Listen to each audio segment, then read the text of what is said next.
Pertama tentu kita harus menyadari ya, setiap ibadah itu pasti digoda oleh syaitan untuk kita tidak lakukan maksimal, atau kalaupun kita lakukan maka berkurang pahalanya. Maka tentu saja kita harus bisa melawan itu, atau harus bisa melawan, tidak boleh kita diamin, tidak boleh didiamkan.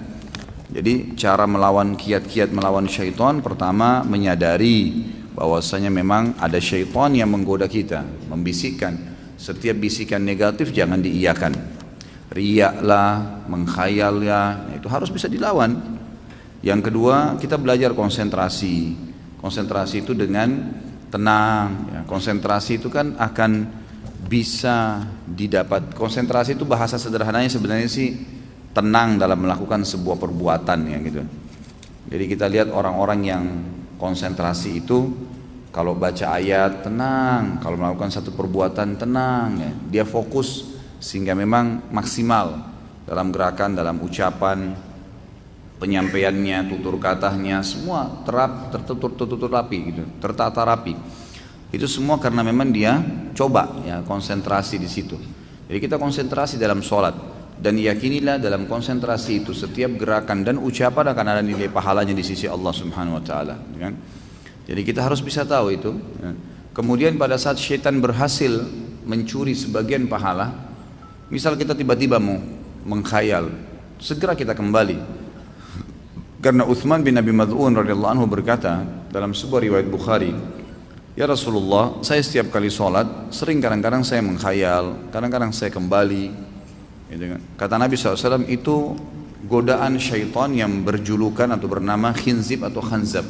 Ada dua riwayat yang menyebutkan tentang barisnya ini, yang bertengkar di sebelah kiri kuping musalli, yang mengingatkan dia semua apapun yang membuat dia tidak konsentrasi. Kalau datang kepadamu, bacalah isti'adzah a'udzubillahi minasyaitonirrajim, dan meludahlah sebelah kiri 3 kali dengan ditiup ya, 3 kali. Maka kata Utsman bin Abi Mad'un radhiyallahu anhu, setelah saya amalkan maka tidak lagi bisa syaitan menggoda saya. Ulama menambahkan kiatnya adalah juga menjauhkan diri dari kemaksiatan. Jadi kalau sampai saat ini teman-teman masih merasa saya kalau sholat tidak bisa khusyuk, atau saya kalau mau baca Quran masih malas lah berbuat ibadah ya. Selain godaan syaitan, juga ada penyebab faktor adanya dosa yang masih mengganjal. Coba antum muhasabah deh. Dosa apa yang masih saya lakukan nih dalam sebulan atau dalam seminggu, atau yang rutin lah dalam kegiatan sehari-hari dari pagi sampai malam. Dosa apa yang saya lakukan? Coba muhasabah, diingat. Kalau enggak, mungkin dalam minggu, dalam 1 minggu gitu kan. Mungkin dalam harian antum masih bisa ngontrol, tapi dalam 1 minggu apa nih? Nah itu dosa-dosa itu kalau kita bermuhasabah insya Allah dan kita tutup pintunya, maka akan membawa kita pada kekhusyuan ibadah.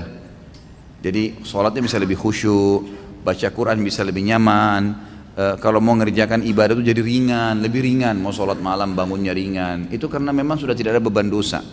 Jadi dosa itu juga menjadi penghambat, memang menjadi penghambat. Itulah yang dikatakan oleh Imam Syafi'i yang pernah saya sampaikan ya. Beliau belajar kepada gurunya Imam Waqi'. Jadi setiap kali Imam Syafi'i rahimahullah dikasih pelajaran oleh gurunya Imam Waqi', hafalan segala selalu lupa. Lalu Imam Syafi'i mengatakan dalam pepatah syair yang masyhur, syaqautu ila Waqi' su'a hifdhi. Saya mengeluhkan kepada Imam Waqi' tentang buruknya hafalanku, setiap hafal pasti lupa. Fa arsyadani ila tarkil ma'asi. Maka dia perintahkan saya untuk meninggalkan dosa, maksiat. Imam Syafi'i bingung, dosa apa nih yang saya lakukan gitu. Dia coba bermuhasabah dalam kegiatan sehari-harinya.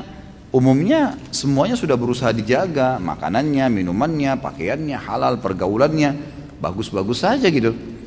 Maka dia lalu mulai melihat, ternyata gitu kan, kalau beliau mau jalan dari rumahnya ke rumahnya Imam Waqi' melewati sebuah pasar. Dan waktu itu di pasar itu masih ada perempuan-perempuan yang tidak pakai jilbab. Kadang-kadang di pasar itu ada transaksi-transaksi yang haram, ada kezaliman. Maka Imam Syafi'i bilang, tinggal ini nih yang saya belum coba nih. Ini beliau cuma lewat ya di pasar itu, nggak mampir, nggak punya toko di situ, nggak ikut transaksi. Kemudian beliau bilang, saya ganti jalurnya. Tadinya lewat di depan pasar, sekarang lewat belakang pasar. Dia nggak lihat pasar lagi. Ke rumahnya Imam Waqi'. Lalu dia hubungkan perkataan Imam Waqi setelahnya, wa akhbarani bi anna ilma nur wa nurullahi la yu'ta li 'asi. Dan disampaikan kepada saya bahwasanya ilmu itu adalah cahaya dari Allah, dan cahaya Allah tidak bisa dikasih, tidak bisa didapatkan kecuali pada orang yang bermaksiat.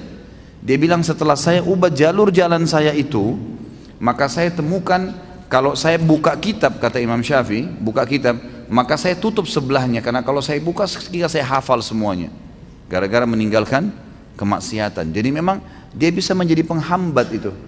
Coba bermuhasabah, insya Allah dengan menjaga diri dari kemaksiatan, maka salah satu faktor untuk membuat kita bisa khusyuk dalam ibadah.